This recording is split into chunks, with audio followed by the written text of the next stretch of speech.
सिन्दूरारुणविग्रहां त्रिनयनां माणिक्यमौलिस्फुरत् तारानायकशेखरां स्मितमुखीं आपीनवक्षोरुहां पाणिभ्यां मलिपूर्णरत्नचषकं रक्तोत्पलं बिभ्रतीं सौम्यां रत्नघटस्थरक्तचरणां ध्यायेत् परामम्बिकाम्।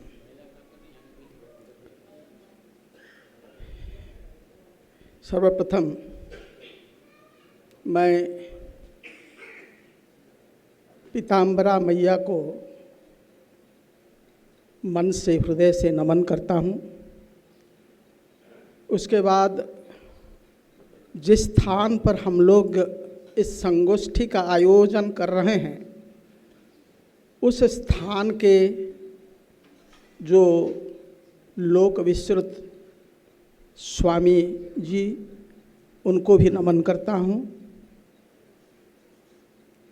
और मेरा जो विषय है यह है कि श्री विद्या के परम गुरु स्वामी धर्म सम्राट स्वामी करपात्री जी महाराज, यह विषय हमारा है। इसलिए मैं महात्रिपुर सुंदरी को भी प्रणाम करता हूँ। आप सब हमारे सामने जो विराजमान हैं और मेरे साथ जो मंच में विराजमान हैं, जो पूर्व वक्ता है, जो आगामी वक्ता है, सबको भी मैं प्रणाम करता हूँ। श्री विद्या के परम गुरु धर्म सम्राट करपात्री जी महाराज प्रस्थान त्रयी में श्री भगवद गीता का अंतर्भाव सर्वविदित है और उसमें कहा गया है कि जातस्य ही ध्रुवो मृत्यु मृतम जन्म जातोस्य ही ध्रुवो मृत्यु ध्रुवम जन्म मृतस्य च। अर्थात जो जन्म लेता है इस संसार में उसकी मृत्यु सुनिश्चित है। यदि ऐसा है तो फिर क्या हम केवल मृत्यु को प्राप्त करने के लिए इस संसार में आते हैं या और कुछ प्रयोजन है इस संसार में आने का? तो उसमें हमारे जो प्राचीन ग्रंथों में इस प्रश्न का उत्तर देते हुए मुनियों ने और शास्त्रों ने कहा है कि मनुष्यों का परम लक्ष्य मोक्ष है।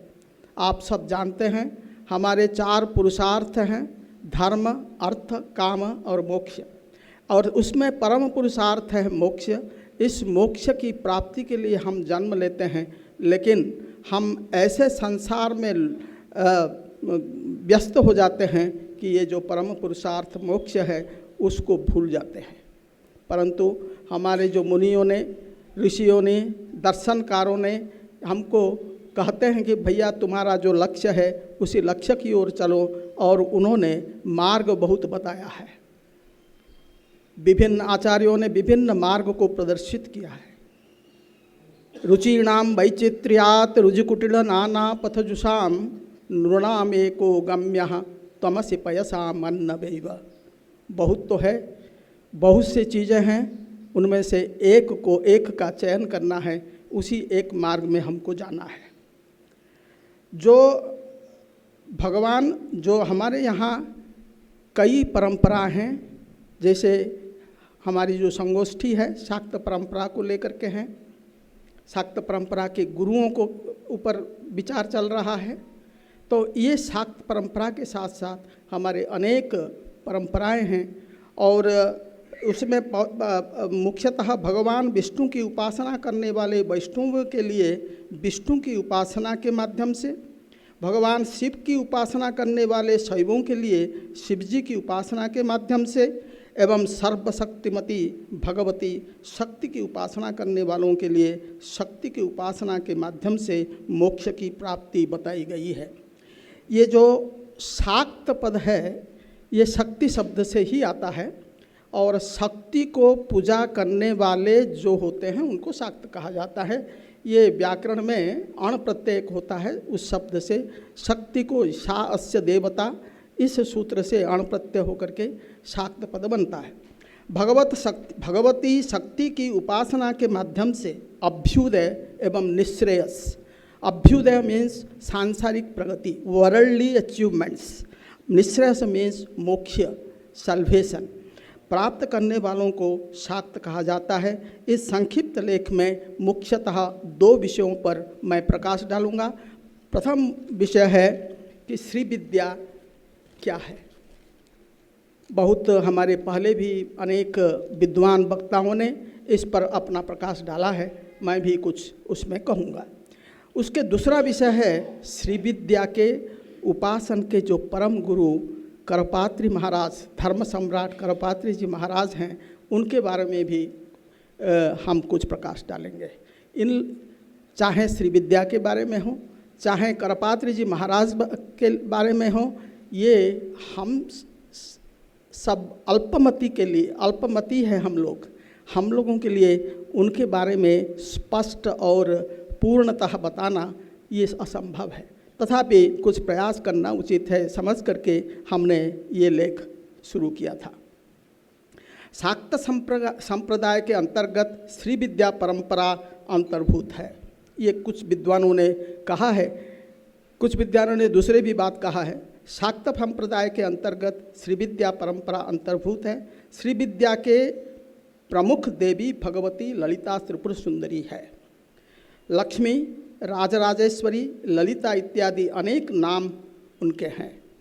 ललिता सहस्र नाम स्तोत्र ग्रंथ में इनके 1000 नामों का परिगणन किया गया, जिनके पठन मात्र से अभ्युदय एवं निश्रेयस की, पठन मात्र से अभ्युदय एवं निश्रेयस की प्राप्ति होती है। ये शाक्त परंपरा का वैशिष्ट्य है।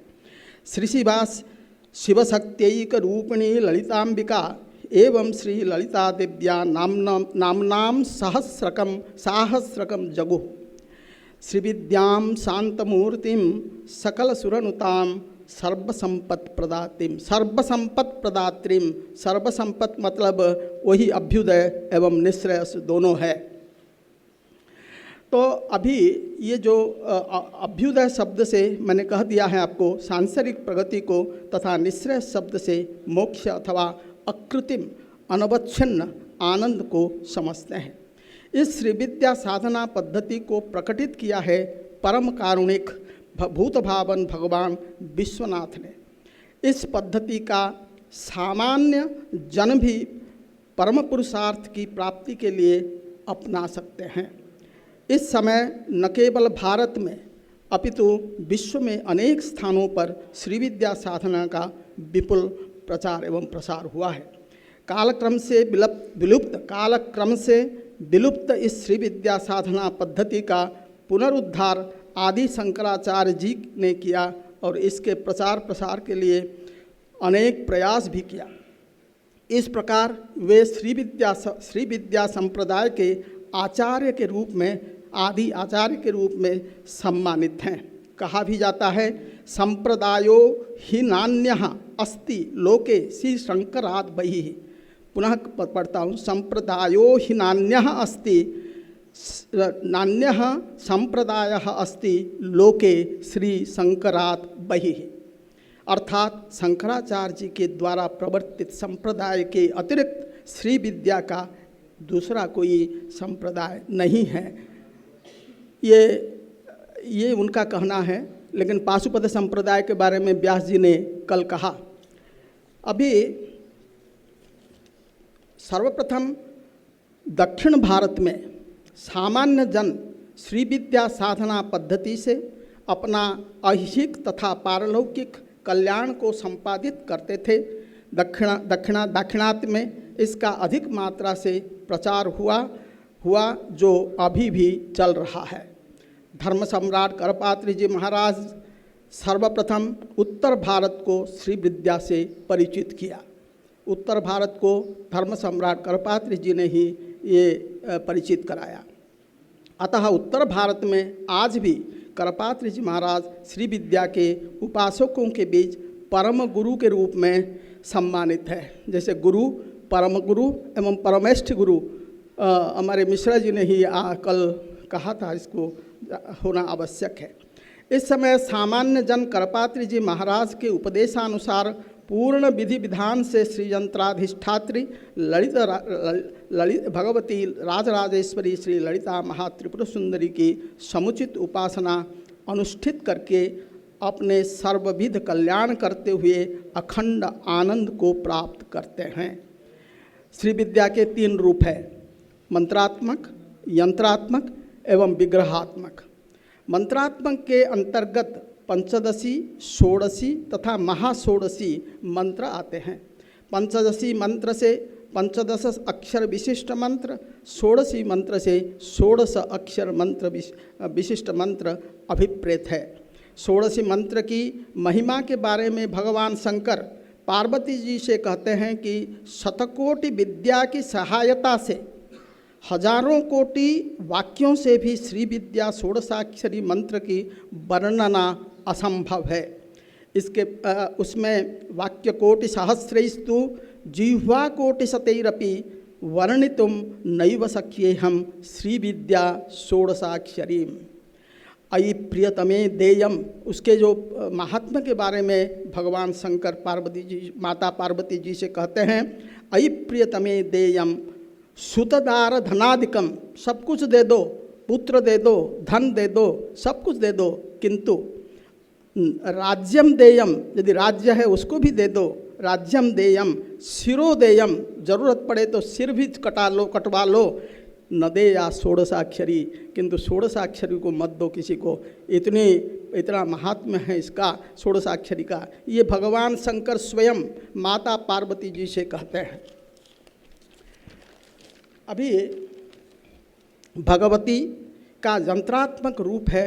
अभी यंत्रात्मक रूप के बारे में हम बता रहे हैं। भगवती का यंत्रात्मक रूप है श्री चक्र अथवा श्री यंत्र। इसके बारे में अनेक वक्ताओं ने बहुत अच्छा व्याख्यान यहाँ प्रदान किया। श्री यंत्र के संबंध में कहा जाता है, सम्यक शतम क्रतून कृत्वा यथ फलम समवाप्नुयात। यदि यज्ञ करो 100 यज्ञ करके जो फल प्राप्त, और सम्यक विधि विधान से, जो शास्त्रोक्त विधि विधान से 100 यज्ञ करके जो फल प्राप्त होता है, तत्फलम समवाप्नोति कृत्वा श्रीचक्र दर्शनम। केवल श्री यंत्र का दर्शन कर लो, उतना फल तो आपको प्राप्त हो जाएगा। देखिए कितना सरल है हमारे ये जो श्री विद्या पद्धति, हमारे जो कि आपको उतना कष्ट नहीं करना पड़ेगा। यज्ञ 100 यज्ञ करेंगे तो कितना कष्ट करना पड़ता है, कितना टाइम देना पड़ता है, कितना धन खर्च करना पड़ता है, कितने लोगों का आश्रय लेना पड़ता है। परंतु ये कहते हैं तत्फलम समवाप्नोति कृत्वा श्रीचक्र दर्शनम, केवलम दर्शन कर लो तो उतना आपको फल मिल जाएगा। अर्थात 100 यज्ञ को विधि विधान से संपन्न करके जो फल प्राप्त किया जाता है, उसी फल को श्री चक्र के दर्शन मात्र से प्राप्त कर लेते हैं। श्री चक्र की संरचना, श्री चक्र श्री यंत्र की संरचना के संबंध में विस्तार से लिखना इस लघु लेख में संभव नहीं है। वो बहुत बड़ा गहन विषय है, क्योंकि इसका विचार अत्यंत गहन है। किंतु इतना यहाँ कहा जा सकता है कि भगवती ललिता महात्रिपुर सुंदरी को प्राप्त करने के लिए श्री यंत्र की पूजा विधि विधान से करना अनिवार्य है। जब गुरु के पास आप जाते हैं, वो मंत्र देते हैं और श्री यंत्र की उपासना के लिए भी उपदेश देते हैं। इस यंत्र में 9 आवरण होते हैं, 9 आवरण होते हैं। इन 9 आवरण की पूजा वहाँ की जाती है श्री विद्या में। प्रथम आवरण का नाम त्रैलोक्य मोहन चक्र, जिसमें प्रकट योगिनियों की पूजा होती है। द्वितीय आवरण सर्वासा परिपूरक चक्र कहलाता है, जिसमें गुप्त योगिनियों की अर्चना होती है। तृतीय आवरण सर्व संक्षोभण चक्र है, और जिसमें गुप्ततर योगनियाँ पूजित होती है। चतुर्थावरण सर्व सौभाग्यदायक चक्र है, और उसमें संप्रदाय योगनियाँ अर्चित होती हैं। सर्वार्थ साधक चक्र के सर्वार्थ साधक चक्र को पंचमावरण कहा जाता है, और उसमें कुलोत्तीर्ण योगिनियों की पूजा होती है।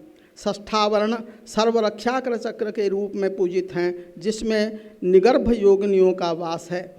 सप्तमावरण सर्वरोगहर चक्र रोगहर चक्र है, जिसमें रहस्य योगिनियों की पूजा होती है। अष्टमावरण में अतिरहस्य योगिनियों की पूजा होती है, जिसको सर्वार्थ सिद्धिप्रद चक्र कहा जाता है। नवमावरण सर्वानंदमय चक्र नाम से ज्ञात है, जिसमें परातिरहस्य योगिनी श्री ललिता महात्रिपुर सुंदरी की अर्चना हो जाती है। इस प्रकार श्रीयंत्र में नवावरण देवताओं की पूजा होती है। यही ललिता महात्रिपुर सुंदरी का एक स्वरूप है और मैं इसको बहुत ही संक्षेप में इसको बनाया। ये नवावरण का की योगिनियाँ हैं, उनका नाम भी यहाँ लेना मुश्किल मुझे लगा। ब्रह्मांड पुराण में श्रीयंत्र की अधिष्ठात्री देवी श्री ललिता महात्रिपुर सुंदरी है, ऐसा कहा गया है ब्रह्मांड पुराण में। प्रोफेसर सुभाष का के एक अमेरिका के गणित के प्रोफेसर हैं, उन्होंने कहा कि श्रीयंत्र की प्राचीनता उपनिषद से सिद्ध होती है, ब्रह्मांड पुराण से नहीं, उपनिषद से सिद्ध होती है। उनका कहना है कि श्वेताश्वतर उपनिषद में श्रीयंत्र का संदर्भ है। वे कहते हैं कि श्वेताश्वतर उपनिषद का यह श्लोक यंत्र के स्वरूप का प्रदान करता है।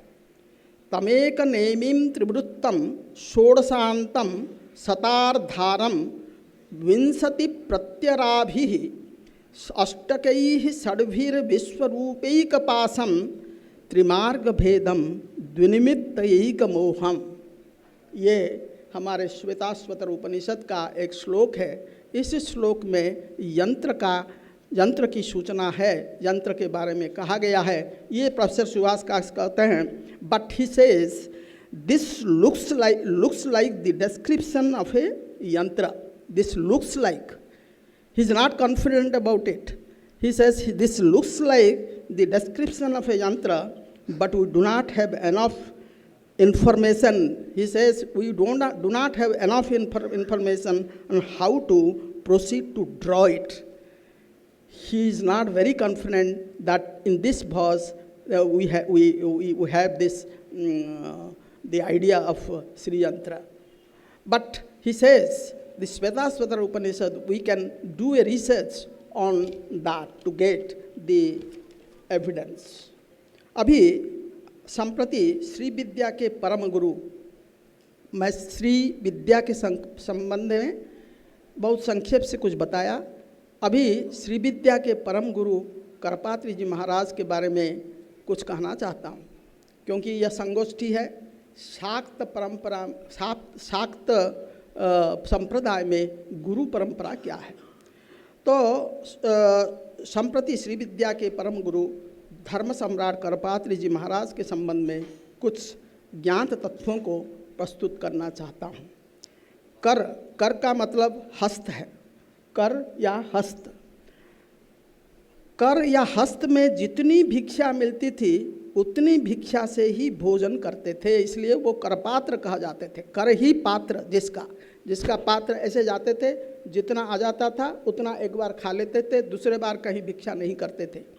मैंने आज ही सुबह यहाँ सुना, हमारे जो संचालक महोदय हैं लवलेश जी, उन्होंने मुझे कहा कि करपात्री जी महाराज यहाँ 2 बार आ चुके थे। जब महाराज जी इस धरती पर थे, हमारे पीताम्बर पीठ की जो महाराज जी 2 बार आ चुके थे। इसलिए आए थे कि बगलामुखी का मंत्र लेना था, दीक्षा लेनी थी। वो क्या हुआ, दीक्षा लिए नहीं लिए, लेकिन वो आए थे यहाँ महाराज जी के पास, ऐसे हमने सुना आज सुबह। हमारे गिरिराज जी इसके बारे में अधिक जान सकते हैं। दीक्षा भी लिए थे, दीक्षा भी लिए थे, मैं था। अच्छा, दीक्षा लिए थे। देखिए कैसे जो है करपात्री जी जैसे वो आकर के यहाँ, करपात्री जी का तो बहुत ही नाम था और वो यहाँ आकर के दीक्षा लिए थे, इसलिए उन्हें करपात्र स्वामी कहा जाता था। बाद में इनको करपात्री जी के नाम से बुलाया गया। उनको श्री विद्या संप्रदाय में उनका श्री विद्या संप्रदाय में नाम था हरिहरानंद सरस्वती। जो श्री विद्या संप्रदाय में भी नाम अलग रखते हैं। हमारे गुरुजी जो श्री विद्या संप्रदाय के हैं वो दत्तात्रेयानंद नाथ है, जो कि काशी में थे। श्री विद्या साधना पीठ वहाँ निर्मित है। उनके गुरु हैं हरिहरानंद सरस्वती, और उनके जो परमेष्ठी गुरु है हमारे, वो है षोडशानंद सरस्वती। इस प्रकार श्री विद्या संप्रदाय में नाम था हरिहरानंद सरस्वती। उत्तर भारत में जिस समय श्री विद्या का प्रचार विलुप्त प्राय था, उस समय करपात्री जी महाराज जी ने इस गहन एवं लोकहितकारिणी श्री विद्या को दक्षिण भारत से उत्तर भारत को लाया और उसकी पूजा पद्धति तथा दर्शन का प्रचार प्रसार किया। अनेक भक्तजनों को श्री विद्या की दीक्षा प्रदान की, जिसमें पुरी के शंकराचार्य निश्चलानंद जी सरस्वती और हमारे गुरुदेव, हमारे गुरु दीक्षा गुरु दत्तात्रेयानंद नाथ जी और अनेक, इस प्रकार अनेक विशिष्ट जन उनसे दीक्षा प्राप्त किए।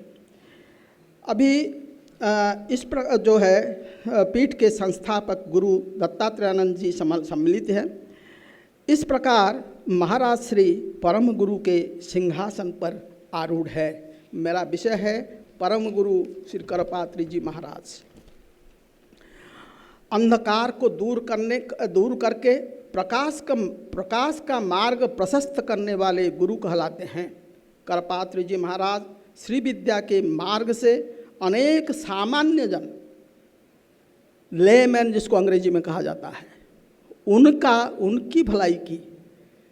जो विद्वान हैं उनका तो हो जाता है विभिन्न मार्गों से, लेकिन जो सामान्य जन हैं, अशिक्षित है, ग्रामीण हैं, उनकी जो है वो दीक्षा उनको देके और उनका वो भलाई की है। और करपात्री जी महाराज श्री विद्या के मार्ग से अनेक सामान्य तथा प्रबुद्ध जनों को अभ्युदय एवं निश्रेयस प्रदान करने में सहयोगी बने। अतः सामान्य जनों के हृदय सम्राट बने धर्म सम्राट करपात्री जी महाराज। श्री विद्या रत्नाकर तथा श्री विद्या बरिवस्या जैसे ग्रंथ रत्नों का प्रणयन करके श्री विद्या साहित्य को सुसमृद्ध किया, और ये दोनों ग्रंथ हमारे गुरुदेव ने संपादित करके उनको, अच्छा, ये जो दोनों ग्रंथ है श्री विद्या रत्नाकर और श्री विद्या बरिवस्या के साथ करपात्री महाराज जी ने कुछ धार्मिक ग्रंथों की भी रचना की। वे इस प्रकार है: वेदार्थ परिजात, तो सब लोग जानते हैं, रामायण मीमांसा, विचार पीयूष, मार्क्सवाद, रामरज्य, भक्ति सुधा आदि। शीर्षासन में रह करके पूरे दुर्गा सप्तशती का पाठ करते थे वो गंगा जी के तट पर।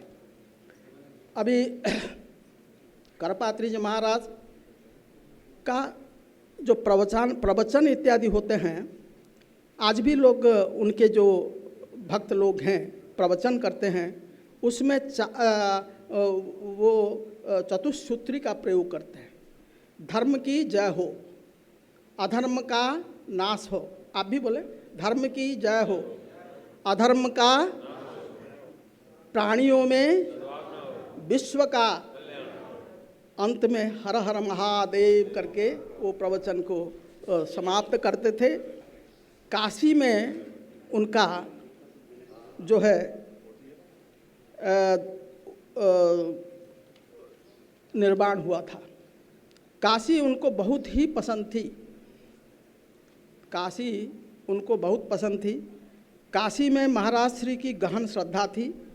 इनका मानना था कि काशी में शरीर त्यागने मात्र से मोक्ष होता है, काश्याम मरणान मुक्ति है।